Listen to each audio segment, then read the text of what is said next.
Okay बेटा, उम्मीद है आप लोग सेकेंड एनुअल पेपर की तैयारी कर रहे होंगे। मंडे को आप लोगों का फेडरल बोर्ड का मैथ्स का पेपर है, फर्स्ट ईयर इम्प्रूवमेंट सप्लीमेंट्री या सेकेंड एनुअल। तो पिछले साल सेकेंड एनुअल का जो एग्जाम हुआ था मैथ का, वो पेपर अभी तक मेरे पास सेव है और वो काफ़ी कम मिलता है, काफ़ी कम अवेलेबल होता है। तो इसलिए मैंने सोचा मैं अपलोड कर दूँ इसको, ताकि आप लोग इसको एक दफ़ा देख लेंगे किस तरह का प्रीवियस ईयर आया था इम्प्रूवमेंट का पेपर। फर्स्ट एनुअल का मैं कर चुका हूँ ऑलरेडी, वो आप लोगों ने देख भी लिया होगा, और ये सेकंड एनुअल का है लेकिन प्रीवियस ईयर का।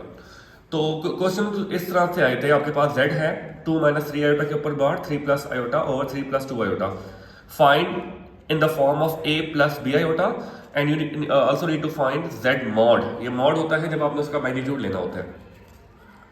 सेकेंड पार्ट है कि आपके पास एक मैट्रिक्स है और उसका जो डिटर्मिनेंट है वो -12 के बराबर है और आपने x की वैल्यू निकालनी थी। ओके, इसके बाद आपके पास आ जाएगा, मैं स्कोर करीब कर देता हूँ, find the solution of equation this, इसका सोल्यूशन निकालना है। फोर्थ है रिजॉल्व, आपने इसको पार्शियल फ्रैक्शन में करना है। फिफ्थ का पार्ट आपके पास ए बी दोनों है, चैप्टर 6 से है। ये चैप्टर्स लिखे हुए आगे पेंसिल से रफली, ये चैप्टर 6 से क्वेश्चन है। उसके बाद आपके पास आ जाएगा in how many ways can the letters of the following words can be arrange, planet and committee. उसके बाद आ जाएगा 2 fair dice are thrown simultaneously, find the probability of that the sum of the numbers of dots appearing on them is 8 और 10।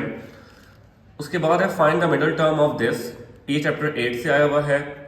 उसके बाद है 9th question है आपके पास, in the given figure if it is 3 o'clock on the dial of 16 centimetre diameter, then find angle and length between the hands clock। उसके बाद आपके पास है 10 थीटा दिया हुआ है 13 π/3, देन फाइंड, आपके पास 2-3 पार्ट्स है जो कि आपको फाइंड आउट करना है। उसके बाद आपके पास आ जाता है prove that tan 39 degree is equal to cos 6 degree sin 6 degree cos 6 degree sin 6 degree. Periodic prove that sine is periodic function, ये 11th चैप्टर का थ्योरम है, 2 थ्योरम दिए हुए 11th चैप्टर में। उसके अलावा है prove that r² is equal to delta tan α/2 tan β/2 and tan γ/2। Then 14th है prove that tan inverse of 3/4 tan inverse of 4/5 tan inverse of 15/16 is equal to tan inverse of 47/481। Chapter 13 का question है, लेकिन I think इसमें मुझे बच्चों ने complain की थी कि ये इक्वल नहीं आता, लेकिन आप लोगों ने चेक कर लेना कि क्या इक्वल आता है या नहीं आता। अगर इक्वल नहीं भी आता आप लोगों ने अटेम्प्ट लाजमी करना था, इसके पूरे नंबर मिल जाते हैं आपको। उसके बाद आपके पास आ जाता है बेटा prove that cot inverse of 119/120 is equal to 2 cosecant 13/5 and last find the solution set of this equation. इसके बाद आपके पास सेक्शन सी है, attempt any 4, prove that P, और ये सारी इक्वेशन है जो आपने ट्रुथ टेबल बनाना था चैप्टर नंबर 2.4 से। इसके अलावा फोर्थ है solve the following system of equation using matrix inversion method, बहुत आसान है इन्वर्जन मेथड। फिफ्थ है आपके पास S9 + S7 दिया हुआ है, S9 - S7 दिया हुआ है और SN दिया हुआ है। आपने S9 S7 SN सम है 9 7 और n टर्म्स के, then find A D series and n, ये 4 चीजें निकालनी है। क्वेश्चन 6 आपके पास 8.3 में से आता ही आता है हमेशा, ये क्वेश्चन 6 दिया हुआ है।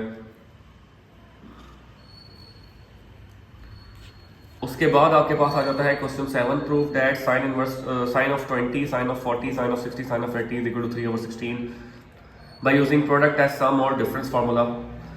और 8 आपके पास एक ये पूरा क्वेश्चन है, ये मैंने गोल्डन शीट में भी डाला हुआ था और पेपर में आया हुआ था। इन the given 2 building A and B of heights 14 meter and 20 meter respectively, x meters apart, a man from the top of the building A is observing the height of building B from the top, then show that this ये 4 part है और एक diagram भी बनी हुई है जो कि आपने यूज करनी थी।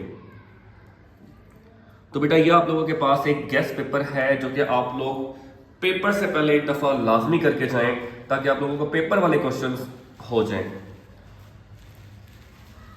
और जैसे आप लोग सेकंड एनुअल का एग्जाम दे रहे हैं, पिछले साल बच्चों ने जिन्होंने सेकंड एनुअल का एग्जाम दिया था तो ये पेपर उनका आया था।